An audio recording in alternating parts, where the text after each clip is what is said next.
아는 기자 시작합니다. 사회부 법조팀 김지윤 기자 나왔습니다. 자, 어제 대법원이 서울고등법원으로 내려보내겠다 결정을 했는데 바로 내려갔고 5월 15일 아예 재판 날짜가 잡혔어요. 어떤 의미입니까? 네, 결론적으로 말씀드리면 이번 달 안에 선고가 가능하다는 의미입니다. 어제 대법원에서 87페이지짜리 판결문을 써놨거든요.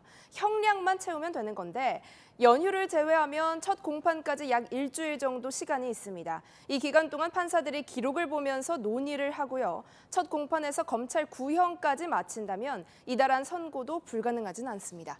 하지만 그렇다고 해도 이달 안에 최종 판결이 나오는 건 아니잖아요. 그러니까 이재명 후보는 대선 출마가 가능하다는 건데 오늘 이건 어떤 의미가 있는 거예요? 네, 말씀하신 대로 이 후보가 재상고를 하면요. 대법원으로 공이 다시 넘어가게 됩니다.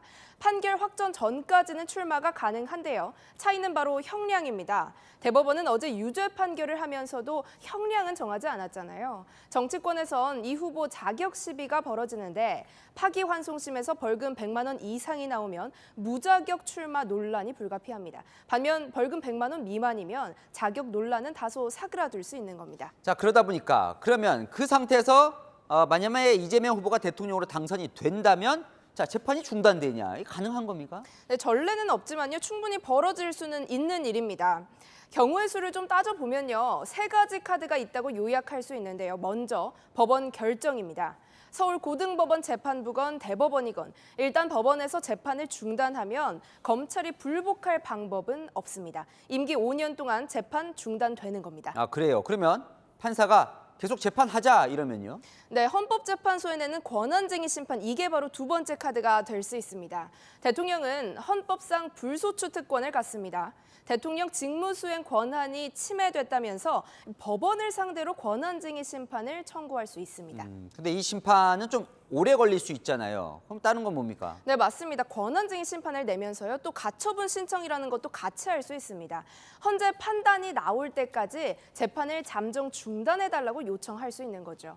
권한쟁의 심판 결과가 나오기 전이라도 가처분을 통해서 빠르게 법원 재판을 중단시킬 수도 있는 겁니다. 그런데 그거는 이제 헌법재판소가 판단을 하게 되는 건데 사실은 대통령이 그러면 헌법재판 당사자가 되는데 또 대통령이 헌법재판관 임명도 할 수 있는 거잖아요? 네, 말씀하신 게 맞습니다. 새 대통령이 취임을 하면요. 한덕수 전 대통령 권한대행이 지명했던 두 후보자는 철회를 하고요. 새 인물을 임명하게 될 겁니다. 새로 지명하는 재판관 중에서 한 명을 헌재 소장으로 정할 수도 있는데요. 헌재 소장, 권한쟁의 심판에서 재판장을 맡기 때문에 선고일을 포함해서 전체적인 심판 진행을 조율할 수도 있습니다. 아, 탄핵 때 많이 살펴봤던 그 구도를 다시 살펴봐야 되겠는데요. 어떻게 되는 겁니까, 그럼? 네, 일단 대통령이 지명한 2명, 그리고 민주당이 선출한 2명까지 총 4명을 확보하고 시작하는 겁니다. 권한쟁의 심판은요, 9명 중 5명 이상, 그러니까 과반으로 결론이 납니다. 4명을 확보했으면 1명만 더 설득을 해도 재판 중단이 가능한 겁니다. 자, 그래요. 그러면 만약에 헌재가 거기서 재판 중단하라라고 결정을 내리면 법원은 이제 무조건 따라야 하는 건가요? 네, 대통령의 불소추 특권이요. 헌법 규정입니다. 그러니까 헌법 해석 권한은 헌법재판소에 있잖아요. 그렇기 때문에 만약 재판 중단 결정이 나오면 법원은 그 판단을 따라야 합니다. 이 후보가 파기환송된 사건 말고도요. 대장동, 대북송금, 법인카드, 위증교사까지 모두 5개거든요. 이 재판들이 모두 중단될 수도 있습니다.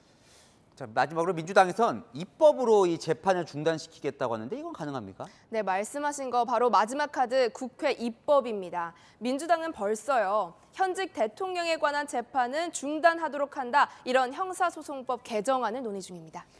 네, 잘 들었습니다. 아는 기자 김지윤 기자였습니다.